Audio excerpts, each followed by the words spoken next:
എൻ്റെ എല്ലാ പ്രിയപ്പെട്ടവർക്ക് എൻ്റെ നമസ്കാരം.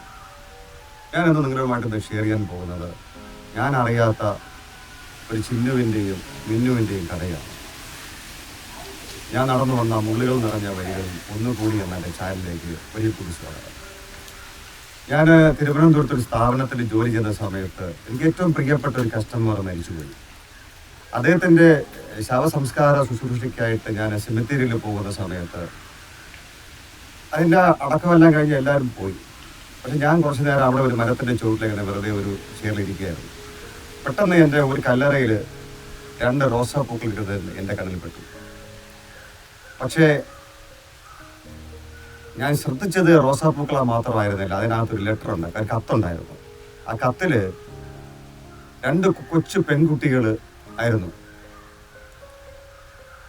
അവർ വന്നിട്ട് അതിലെഴുതിയിരിക്കുന്നത്, പപ്പ ഗുഡ് മോർണിംഗ് പപ്പ, ചിന്നു മിന്നു സ്കൂളിൽ പോകുന്നതിന് മുമ്പ് പപ്പയെ ഒന്ന് കാണണമെന്ന് അമ്മ പറഞ്ഞു. ചിന്നുവിൻ്റെ വകയിലും എൻ്റെ വകയുമായിട്ട് 2 റോസാപ്പൂക്കൾ വെക്കുന്നു. ചിന്നു എന്നോട് ചോദിച്ചു, പപ്പയ്ക്ക് സുഖമാണെന്ന് ചോദിക്കാൻ പറഞ്ഞു. ഞാൻ ചിന്നുവിനോട് പറഞ്ഞു, പപ്പ ഇന്ന് നമ്മൾ സംസാരിച്ചാൽ കേൾക്കുന്നത് പോലെയല്ല, പപ്പ ആകാശത്തിലെ നക്ഷത്രങ്ങളെ പോലെയാണ്. പപ്പ ഞങ്ങൾ സ്കൂളിലോട്ട് പോകുന്നു, നാളെ കഴിഞ്ഞ് എക്സാമാണ്, പപ്പ ഞങ്ങളെ ഓർത്ത് പ്രാർത്ഥിക്കണം. അങ്ങനെ പറഞ്ഞിട്ട് ഇത് മിന്നുവിൻ്റെ കത്താണ്.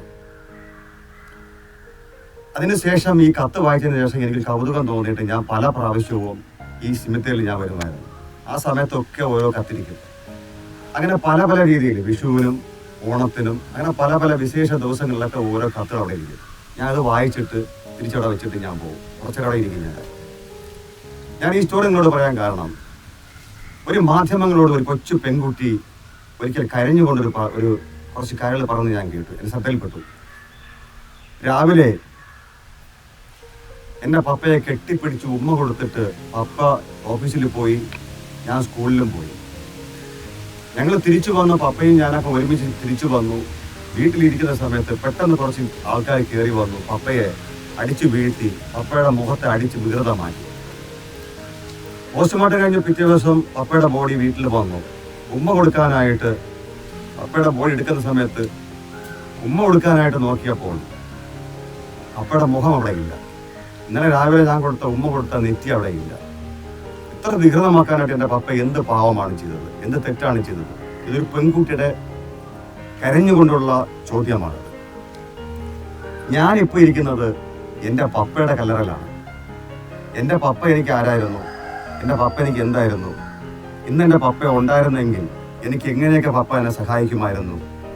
എന്തെങ്കിലും പറയാനോ, ഒരു ഉപദേശം കേൾക്കാനോ, എന്നെ ഒന്ന് ഉപദേശിക്കാനോ, എനിക്കെന്ന് പറയാനായിട്ട് എൻ്റെ പപ്പ ഇന്ന് ജീവിച്ചിരുന്നെങ്കിൽ എന്ന് ഞാൻ 1000 വട്ടം ഓർക്കുന്ന ഒരാളാണ്.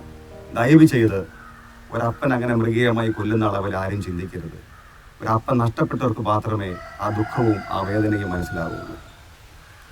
ഞാൻ നടന്നു വന്ന മുള്ളുകൾ നിറഞ്ഞ വഴിയിൽ ഒന്നുകൂടി എന്ന് നമുക്കിനി ഒരു എപ്പിസോഡിൽ കാണാം. എന്നിട്ട് ഞാൻ ഇവിടെ വന്നു. നന്ദി, നമസ്കാരം.